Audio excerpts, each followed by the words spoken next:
बच्चों, कैसे हैं आप सब? ओके, आज हम करने वाले हैं क्लास 11th केमिस्ट्री का इक्विलिब्रियम चैप्टर। आप सभी को पता है कि इक्विलिब्रियम चैप्टर कैसा है, मुश्किल है ना? मुझे पता है इसमें काफ़ी सारे क्वेश्चंस हैं, काफ़ी सारे न्यूमेरिकल्स हैं।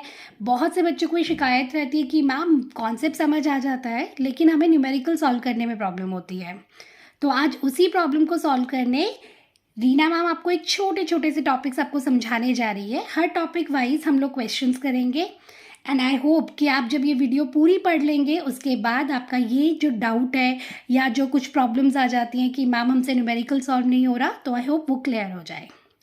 चलो स्टार्ट करते हैं। सबसे पहले लॉ ऑफ मास एक्शन से। लॉ ऑफ मास एक्शन क्या है? लॉ ऑफ मास एक्शन जो है बच्चे, वो एक नॉर्वियन साइंटिस्ट ने दिया था जिनका नाम गुलबर्ग एंड वेग है। ठीक है, तो मैं यहाँ लिख रही हूँ, this law of mass action was given by, it was given bye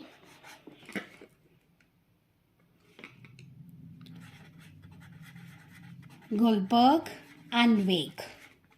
ठीक है, इन दोनों ने मिलकर ये इन 1864 ये लॉ हमें दिया था।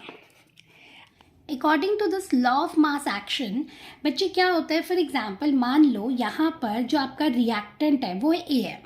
ठीक है, ये कन्वर्ट हो गया किसी भी पर्टिकुलर प्रोडक्ट में। तो जब भी हम कहते हैं कि रेट ऑफ अ रिएक्शन की जब हम बात करते हैं, तो जब भी हमारा टर्म यूज़ होता है रेट, तो ये with respect to time use होता है ना, कि कितना रिएक्टेंट आपका यूज़ हो गया to form a particular product. ठीक है, अब यहाँ बात हो रही है कि जो मास एक्शन लॉ है इसमें क्या कहता है, ये कहता है कि जो आपका सब्सटेंस ए है, इसका जो रेट होगा वो डायरेक्टली प्रोपोर्शनल होगा एक्टिव मास के इसके एक्टिव मास के। तो सबसे पहले तो मैं ये बताऊं कि भाई एक्टिव मास होता क्या है ना। तो एक्टिव मास होता है मोलर कॉन्सेंट्रेशन। एक्टिव मास क्या होता है? मोलर कॉन्सेंट्रेशन, जो कि किसी भी रिएक्टेंट का है, प्रोडक्ट का है, जो कि उस रिएक्शन में यूज़ हो रहा है या बन रहा है। तो मोलर कॉन्सेंट्रेशन अगर मैंने कहा तो कॉन्सेंट्रेशन का फॉर्मूला आप अपना सॉल्यूशन चैप्टर आप लोगों ने पढ़ा है या आपने फर्स्ट चैप्टर पढ़ा है some basic concepts of chemistry, जिसमें आप लोगों ने कॉन्सेंट्रेशन का फॉर्मूला पढ़ा था। वो था कि भाई number of moles divided by volume. एक पर्टिकुलर अमाउंट ऑफ वॉल्यूम में कितने नंबर ऑफ मोल्स इन्वॉल्व हैं। तो बेसिकली ये आपको उसकी क्या बताता है? मोलैरिटी बताता है। तो अभी मैंने आपसे क्या कहा कि आपके पास है सब्सटेंस ए जो कि क्या कर रहा है? प्रोडक्ट बना रहा है। अब अगर आपको इसका रेट ऑफ रिएक्शन लिखना हो तो बेटा कैसे लिखेंगे? रेट ऑफ रिएक्शन, अभी मैंने आपसे कहा है कि रेट ऑफ रिएक्शन जो है वो डायरेक्टली प्रोपोर्शनल होता है किसके? उसके एक्टिव मास के। क्लियर है? तो अगर reaction directly proportional active mass के, तो लिखो rate of reaction directly proportional to active mass. अब एक्टिव मास क्या है भाई? इसका तो कोई मास आपको गिवन है, तो इसका एक्टिव मास हो गया ये, दैट इज स्क्वायर ब्रैकेट, यानी कि मोलर कॉन्सेंट्रेशन ऑफ ए। अब यहाँ पर बच्चे ये जो square bracket it is very important, क्योंकि यही स्क्वायर ब्रैकेट आपको बताता है कि वो क्या है? कॉन्सेंट्रेशन है। आप यहाँ पर किसी और तरह का ब्रैकेट यूज नहीं करेंगे। ठीक है, समझ आया? अब बच्चे इसी रिएक्शन का हम सेकेंड टाइप देखते हैं। मान लीजिए आपके पास दो प्रोडक्ट यूज हुए ए प्लस बी। ठीक है,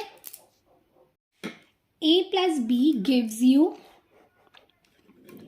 इक्विलिब्रियम है, तो रिएक्शन रिवर्सिबल एंड इरिवर्सिबल। ठीक है, दोनों तरह से लिखेंगे। A plus B gives you C plus D. ठीक है, अब इसको हम रेट ऑफ रिएक्शन कैसे लिखोगे बेटा? इसका रेट ऑफ रिएक्शन हो गया डायरेक्टली प्रोपोर्शनल प्रोडक्ट का, रिएक्टेंट का कॉन्सेंट्रेशन एंड प्रोडक्ट का कॉन्सेंट्रेशन। कैसे लिखना है मैंने आपको बताया। तो आपका फॉर्मूला होगा concentration of product over reactant, यानी कि आप प्रोडक्ट का कॉन्सेंट्रेशन लिखेंगे कॉन्सेंट्रेशन ऑफ सी और डी। यहाँ पे लिखा था ना केमिकल रिएक्शन में is proportional to the product of active masses of the reacting substance. तो बिल्कुल वैसे ही सी और डी आपके प्रोडक्ट हो गए ए और बी आपका रिएक्टेंट हो गया। ठीक है, समझ आया? ओके, अब इसी चीज़ को आगे समझिए। जब भी आप रेट ऑफ रिएक्शन लिखते हैं तो rate of reaction equals to, आपने प्रोपोर्शनल लिखा है ना, प्रोपोर्शनैलिटी का साइन हटा के क्या लिख देंगे, के, कॉन्सेंट्रेशन ऑफ प्रोडक्ट, ठीक है, ओवर रिएक्टेंट। क्लियर हो गया बच्चों? चलो, वेरी गुड बच्चों। अब हम नेक्स्ट टॉपिक करने वाले हैं law of chemical equilibrium. Law of chemical equilibrium जो है बच्चे, इसमें हम पढ़ेंगे application of law of mass action. आप लोगों को अभी मैंने बताया था कि ए जो है जब किसी भी प्रोडक्ट में कन्वर्ट होता है, एक यहाँ पे एग्जांपल दे रही हूँ, दोबारा से समझा रही हूँ। ए जब किसी भी प्रोडक्ट में कन्वर्ट होता है तो आप उसका रेट ऑफ रिएक्शन कैसे लिखते हैं बेटा? Rate of reaction is directly proportional to the molar concentration of the active masses। ठीक है, इसको और सिंप्लीफाई करेंगे तो rate of reaction is equals to K molar concentration of A. A तो क्या हो गया? Molar concentration of A, and K is the rate constant. K क्या है यहाँ पे? रेट कांस्टेंट है। क्लियर हो गया? ठीक है, अब इसी के पर बेस्ड हमारा है law of chemical equilibrium. Chemical equilibrium में हम लोग रिवर्सिबल रिएक्शन लेते हैं, जिसका एग्जाम्पल मैंने आपको लॉ ऑफ मास एक्शन में भी अभी समझाया था। ठीक है, तो यहाँ पर लॉ ऑफ केमिकल इक्विलिब्रियम में हम कोफिशिएंट्स को भी यूज़ करेंगे। एक बार देखिए कैसे, ध्यान से देखिए। मैं इसकी डेफिनेशन आपको बाद में समझाऊंगी, बाद में लिखवा दूंगी, पहले आप कॉन्सेप्ट समझिए। ए प्लस बी आपके दो रिएक्टेंट हैं, ठीक है, ये रिएक्ट करते हैं रिवर्सिबली, ये रिवर्सिबल रिएक्शन है, and it forms C plus D. यहाँ पर दो टर्म यूज होंगे, एक होगा फॉरवर्ड रिएक्शन और एक होगा backward reaction. A plus B अगर इक्विलिब्रियम में है तो the molar concentration of A plus B and the molar concentration of C plus D is equal to each other, यानी कि दोनों का कॉन्सेंट्रेशन बराबर है। लेकिन अगर फॉरवर्ड रिएक्शन है तो रिएक्शन क्या कर रही है? ए प्लस बी क्या बना रही है? सी प्लस डी बना रही है। और अगर रिएक्शन बैकवर्ड है तो ये बैकवर्ड डायरेक्शन में चल रहा है, यानी कि सी प्लस डी से क्या बन रहा है? ए प्लस बी बन रहा है। क्लियर हो गया? चलिए, अब हम इस रिएक्शन के लिए पहला हम लिखेंगे रेट ऑफ फॉरवर्ड रिएक्शन। ठीक है, चलिए बताइए मुझे कैसे लिखेंगे। अभी मैंने समझाया रेट ऑफ फॉरवर्ड रिएक्शन कैसे लिखेंगे? Directly proportional to the molar concentration of A और बी का प्रोडक्ट। क्लियर? ये हो गया। मैं यहाँ पे ना इसकी कांस्टेंट को K1 ले लेती हूँ, रेट कांस्टेंट मैंने K1 ले लिया। क्लियर हो गया? ए और बी ये दोनों क्या है? This is the active mass of A, this is the active mass of B reactant. Clear? And K1 is the rate constant in case of forward reaction. Now I'll start writing the backward reaction. Backward reaction के लिए जब मैं rate लिखूंगी बेटा तो कैसे लिखेंगे? Backward reaction का rate which is again directly proportional to the concentration of C and D. तो ये हो गया K2 concentration of CD. Clear? कोई डाउट यहाँ तक? ओके, अब इसी चीज को आगे देखिए। एट इक्विलिब्रियम, ठीक है, इक्विलिब्रियम में क्या हुआ बच्चे? एट इक्विलिब्रियम जो आपका रेट ऑफ फॉरवर्ड रिएक्शन है it becomes equal to rate of backward reaction. अभी मैंने बताया था rate of forward reaction is equal to backward reaction.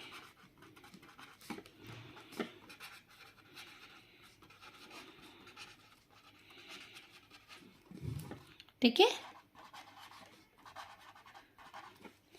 Forward reaction लिखिए। K1 constant, active masses of A and B, K2 constant, active masses of C and D।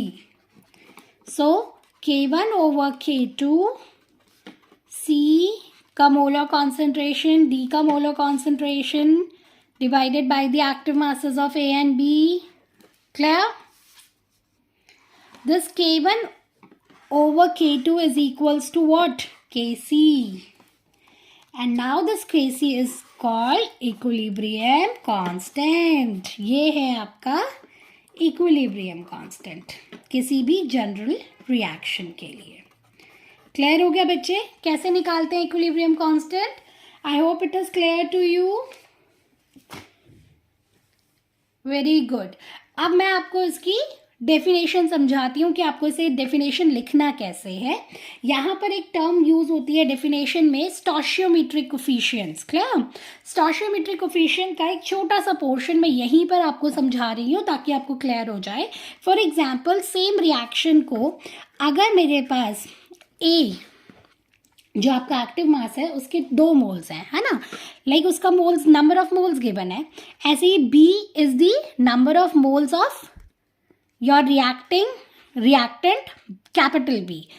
ठीक है, reversible reaction C and D. समझ में आ गया? These A B C D, these small A B C D are the, what are these? These are the number of moles, है ना, कि कितने नंबर ऑफ मोल्स इसमें यूज हो रहे हैं. क्लियर है? सो जब आप इनका रेट ऑफ रिएक्शन लिखेंगे, मैं सीधा इनका केसी लिख रही हूँ, सेम तरीके से लिखना है, कुछ खास नहीं है. कॉन्सेंट्रेशन लिखा सी का, प्रोडक्ट का, इसके ऊपर इसका small C, coefficients small D, coefficients. Clear? A इसका कोफिशिएंट ऊपर, फिर से बी का कोफिशिएंट स्मॉल बी. क्लियर हो गया?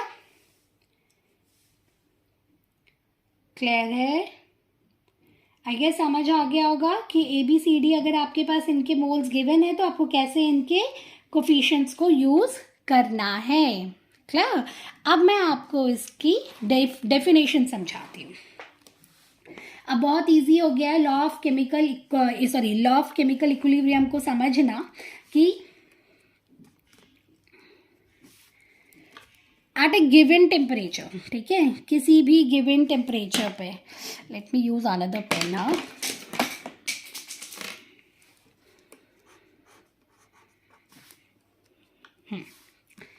Eight a given temperature,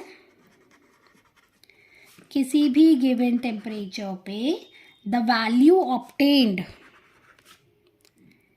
the value obtained by dividing the product of concentration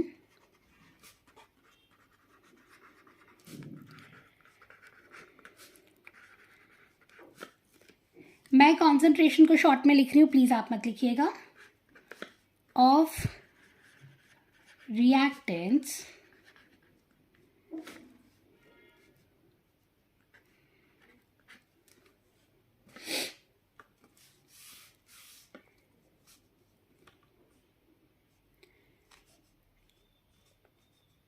product of concentration dividing. बच्चों यहाँ पे प्रोडक्ट कर लेना. हाँ, प्रोडक्ट लिखना था मुझे. Of product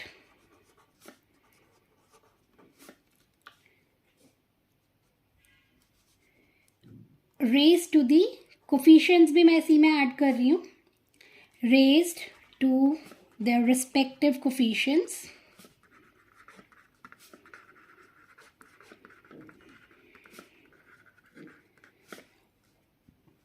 bye the product of reactants.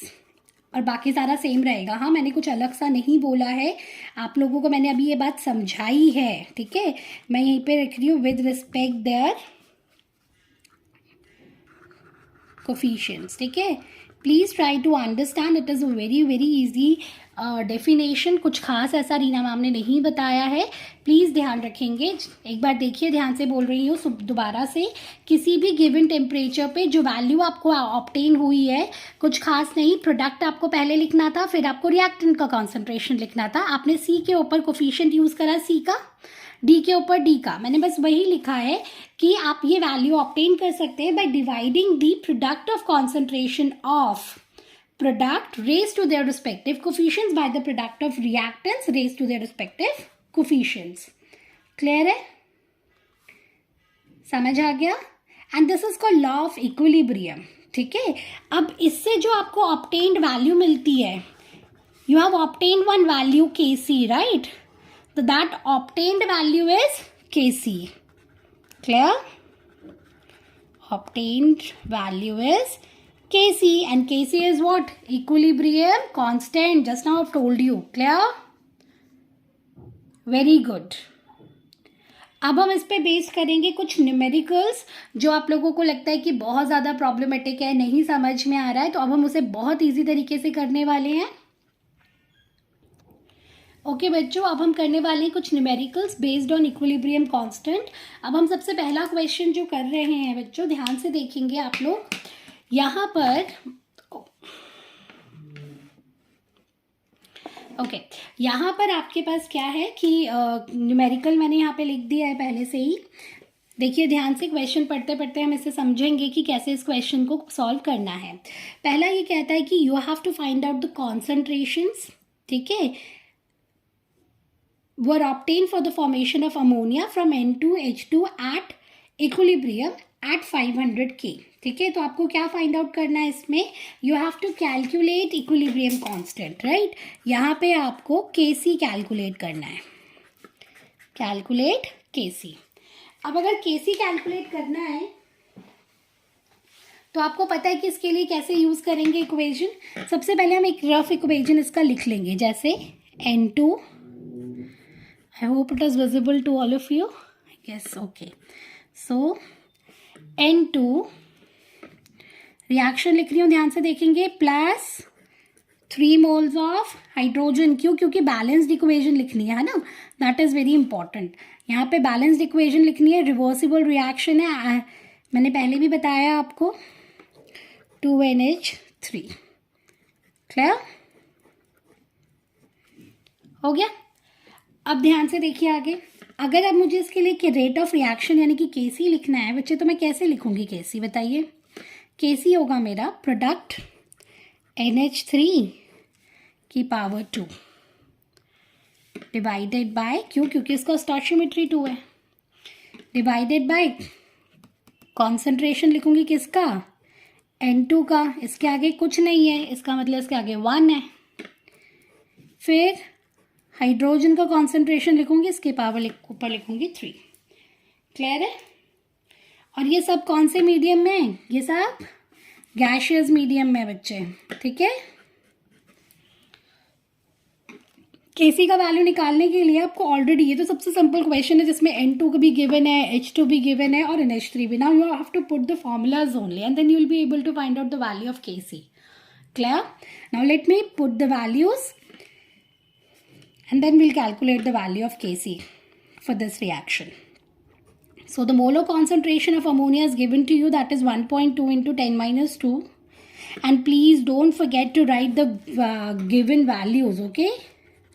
You always have to write what is given to you in a reaction. You always have to write that, clear? Don't forget to write given in a particular reaction, okay? I'll use another pen. Kc, clear? Kc का concentration clear हो गया. 1.2 into 10 minus 2 की power 2 हो गई. Clear? Next N2 का power क्या है? N2 का पावर क्या है? 1.5 into 10 minus 2. कोई पावर नहीं है क्योंकि 1 था, नंबर ऑफ मोल्स 1 थे. Next H2 3 into 10 minus 2. Clear? की power 3. Now start calculating the value of Kc. ठीक है, इसको ठीक कर लेती हूँ.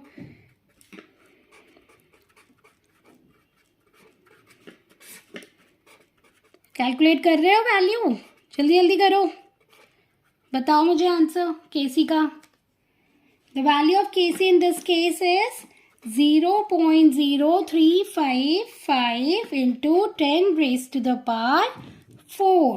अच्छा एक बात बताओ, Kc की का कोई यूनिट होगी कि नहीं होगी? बताओ. क्या लगता है तुम लोग को, केसी का वैल्यू का कोई यूनिट होगा? मुझे तो लगता है कि नहीं होनी चाहिए। क्यों? क्योंकि ऊपर भी कॉन्सेंट्रेशन नीचे भी कॉन्सेंट्रेशन सेम यूनिट्स है, कैंसिल आउट हो जाएंगी। Clear? So 3.55 into 10⁻²is the value of Kc. Clear? I hope it is clear to all of you. ठीक है, अब हम नेक्स्ट क्वेश्चन करेंगे इसका सॉल्व। बच्चों अब हमारा क्वेश्चन 2 हम करने जा रहे हैं। क्वेश्चन 2 में भी आप ध्यान से देखेंगे आपको क्या गिवन है और क्या आपको कैलकुलेट करना है। इस तरह के क्वेश्चंस को सॉल्व करने के लिए यहाँ पे आपको initial concentrations and final concentrations और इक्विलिब्रियम कॉन्सेंट्रेशंस का ध्यान रखना होता है। पर इसे सॉल्व करने के लिए पहले मैं आपको समझाने जा रही हूँ कि कैसे करना, कैसे ऐसे, है ना। तो इसमें भी आपको क्या कैलकुलेट करना है, आपको इसमें कैलकुलेट करना है केसी, और आपको इस रिएक्शन में इक्वेशन ऑलरेडी गिवन है। ठीक है, सो कहता है पहले मैं इक्वेशन लिख लेती हूँ जो आपको ऑलरेडी गिवन है। इसमें वाटर गैशियस मीडियम में it reacts with carbon monoxide, reversible reaction, and it forms H2 in gaseous plus CO। ठीक है, अब इसे कैसे करना है ध्यान से देखेंगे। हमें इसका इनिशियल कॉन्सेंट्रेशन लिखना है। इससे पहले आप क्वेश्चन समझो। 1 mole of water and 1 mole of CO, 1 mole of water and 1 mole of carbon monoxide are taken in 10 liter vessel। तो आपके पास वेसल कितने का है, 10 लीटर्स का। ठीक है, एंड हीटेड एट 725 केल्विन, आपको टेम्परेचर गिवन है। Eight equilibrium 40% of water reacts with CO। कहता है 40% ऑफ वाटर। इस बात को बहुत ध्यान से समझना पड़ेगा। 40% ऑफ वाटर का मतलब होता है कि 40% ऑफ 1 मोल, उसने बोला ना वाटर का 1 मोल गिवन है, तो ऑफ 1 मोल ऑफ वाटर, है ना। तो 40% ऑफ 1 मोल ऑफ वाटर कितना हो गया, 40/100 इज इक्वल्स टू कितने मोल्स हो गए, 0.4 मोल। ठीक है, okay. Reacts with carbon monoxide, कहता है 0.4 मोल जो है वो रिएक्ट कर रहा है किसके साथ, कार्बन मोनोऑक्साइड के साथ। ठीक है, तो अब हम लिखते हैं इनिशियल कॉन्सेंट्रेशन। इनिशियल कॉन्सेंट्रेशन पर बच्चे जब टाइम t इक्वल्स टू 0 हम कंसीडर करते हैं तो हम कहते हैं कि इसका कॉन्सेंट्रेशन भी 1 था और इसका भी 1 था, तब ये प्रोडक्ट्स नहीं बने थे, तो 0 0। इक्विलिब्रियम कॉन्सेंट्रेशन पर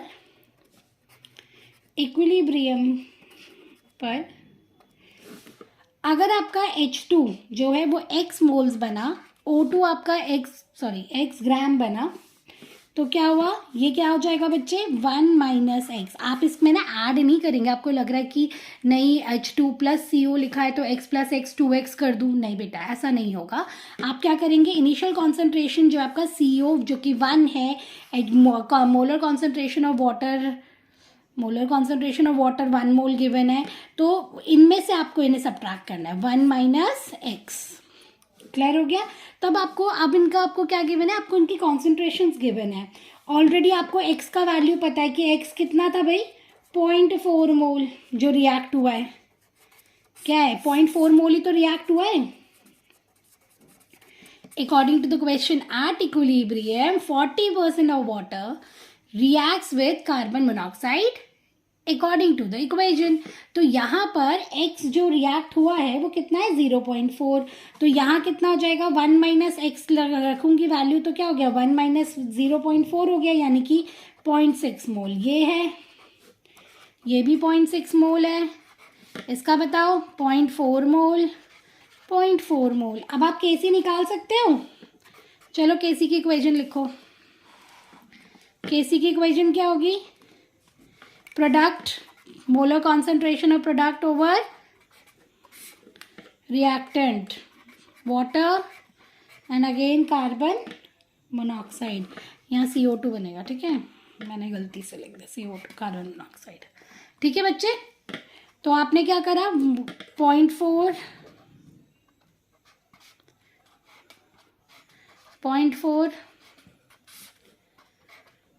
0.6 सॉल्व कर लेंगे तो आपका आंसर आ जाएगा केसी का 0.444। अगेन केसी की कोई वैल्यू नहीं, यूनिट नहीं होती है, इसलिए आप कोई यूनिट यूज नहीं करेंगे। आई होप ये क्वेश्चन भी आपको क्लियर हो गया है। अब हम चलते हैं क्वेश्चन नंबर 3 पर। चलो बच्चों, नेक्स्ट क्वेश्चन अब हमारा है, मैंने क्वेश्चन लिख लिया है, अब ध्यान से देखेंगे। जिन बच्चों को मेरी बात समझ आ गई है कि क्वेश्चन कैसे सॉल्व करना है, वो सब वीडियो को पॉज करके अपने आप इसे सॉल्व करना शुरू करो। चलो ठीक है। और जिन्हें अभी भी थोड़ा सा कंफ्यूजन है वो मुझे देखो कि मैम कैसे कर रही हैं, और इसको अच्छे से दोबारा से सॉल्व करते हैं हम लोग। देखिए कैसे करना है। आपको सबसे पहले अपनी रिएक्शन लिखनी है। लिख ली? चलिए, गैसियस मीडियम की इक्वेशन है। आपको रिएक्शन मिक्सचर में आपको बताया है कि कितने नंबर ऑफ मोल्स हैं किसके, N2 के। तो अगर मैं इसका इनिशियल कॉन्सेंट्रेशन लिखूंगी बच्चे, तो इसका इनिशियल कॉन्सेंट्रेशन कितना हुआ मुझे बताओ? 0.482 हुआ। O2 का इनिशियल कॉन्सेंट्रेशन बताओ, देखो पर 0.933। मैंने गलती से इस तरफ लिख दिया, ध्यान से देखना, ठीक है। अब इनिशियल कॉन्सेंट्रेशन जब N2 और O2 का इतना है तो NO2 बना होगा, इनिशियल कॉन्सेंट्रेशन में प्रोडक्ट हमेशा 0 रहेगा, ठीक है। अब वो कहता है कि ये जो है it is present in a 10 litre reaction vessel है, यानी कि 10 लीटर का रिएक्शन वेसल है जिसके अंदर ये दोनों रिएक्टेंट्स उन्होंने इतने इतने मोल्स डाले हुए हैं, and they are allowed to form NO2, they are allowed to react with each other so that they will form NO2। Clear? Now the Kc, the value of Kc is given to you. अभी तक आप बार बार Kc calculate कर रहे थे, but अब आपको Kc का value already given है। अब आप क्या निकालोगे बेटा? इसका equilibrium concentration. I told you how to find out the equilibrium concentration, right? Start writing equilibrium concentration for this. So the value of equilibrium concentration is, इसका हो गया 2 ये हो गया। अगर ये क्या होता है, नॉर्मली x बनाओ तो ये कितना हो जाएगा? 2x। समझ में आ रहा है? अगर केवल यहाँ पे NO2 लिखा होता तो ये x होता, पर इसके आगे 2 मोल्स है तो ये क्या हो गया? 2x। तो ये हो गया 2x, ये हो गया x, और ये वाला भी क्या हो गया? 2x, यानी कि 0.482 माइनस 2x, ये हो गई 0.933 माइनस x। समझ आ गया? यहाँ तक क्लियर है? ओके। अब आपको कॉन्सेंट्रेशन ऑलरेडी पता है तो आप इनकी वैल्यू पुट करेंगे। अब इसमें ना एक बात और बहुत ध्यान देने वाली है, जिसकी वजह से अगर आप ध्यान नहीं देंगे तो आपका क्वेश्चन हो जाएगा गलत। क्यों? क्योंकि इसमें आपको एक तो इसका एक्टिव मास दे रखा है। क्या दे रखा है? Active mass. एक्टिव मास कैसे दे रखा है देखो, बताओ। नंबर ऑफ मोल्स और वॉल्यूम। तो number of moles over volume क्या होता है? याद है मैंने अभी स्टार्टिंग में बताया था कि concentration is equals to N/V, number of moles over volume. तो अब आपके पास एक्टिव मास है इसका कितना? ये लिखो 0.482 माइनस 2x, ठीक है, अपॉन कितनी वॉल्यूम है? 10।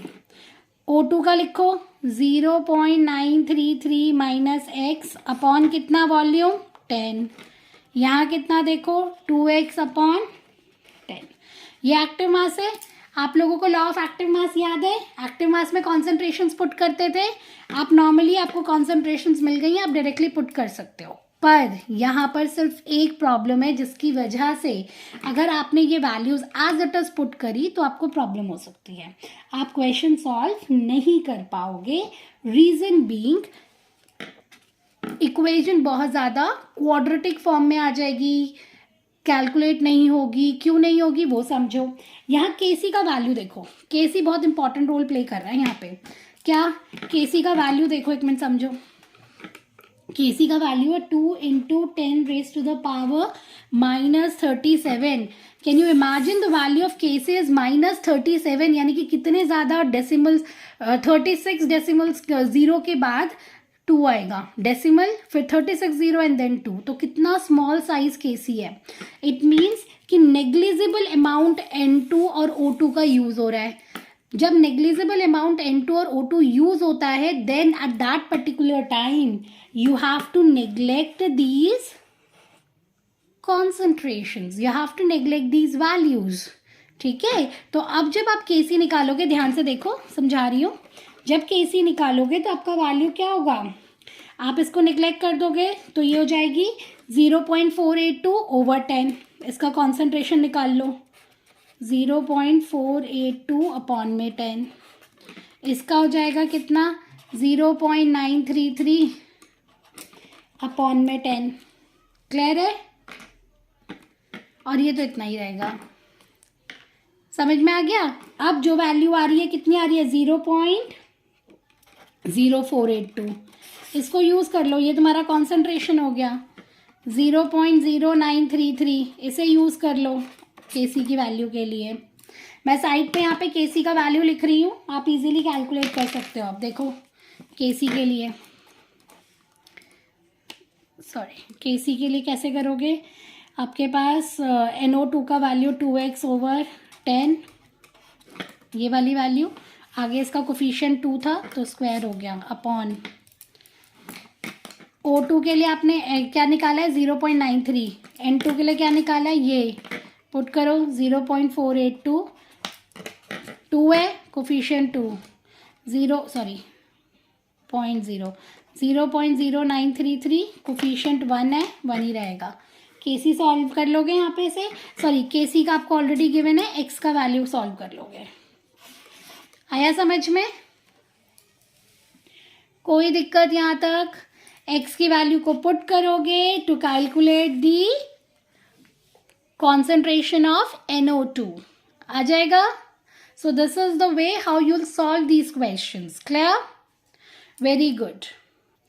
सेम इसी तरह का एक क्वेश्चन है, क्वेश्चन नंबर 4। इसे मैं सॉल्व नहीं करूंगी, इसे आप खुद से सॉल्व करेंगे। NCERT का क्वेश्चन है, सेम मेथड से, सेम तरीके से बिल्कुल सोच समझकर इस क्वेश्चन को सॉल्व कीजिएगा। ठीक है, यहाँ पर भी आप बहुत ध्यान दीजिएगा, जो जो बातें मैम ने बताई हैं उन सारी चीज़ों को यूज़ करके इस क्वेश्चन को सॉल्व कीजिए। अगर आपको इस चैप्टर में कोई और टॉपिक समझना है तो प्लीज़ आप मुझे कमेंट बॉक्स पे ज़रूर लिखिएगा और इसका आंसर भी सॉल्व करके ज़रूर लिखिएगा। ठीक है, thank you so much. Channel को लाइक, शेयर एंड सब्सक्राइब ज़रूर करना और वीडियो को पूरा देखना, तभी जाके आपको ये चैप्टर का ये वाला पोर्शन बहुत अच्छे से क्लियर हो जाएगा। क्लियर, ओके, थैंक यू बच्चों, thank you so much, bye.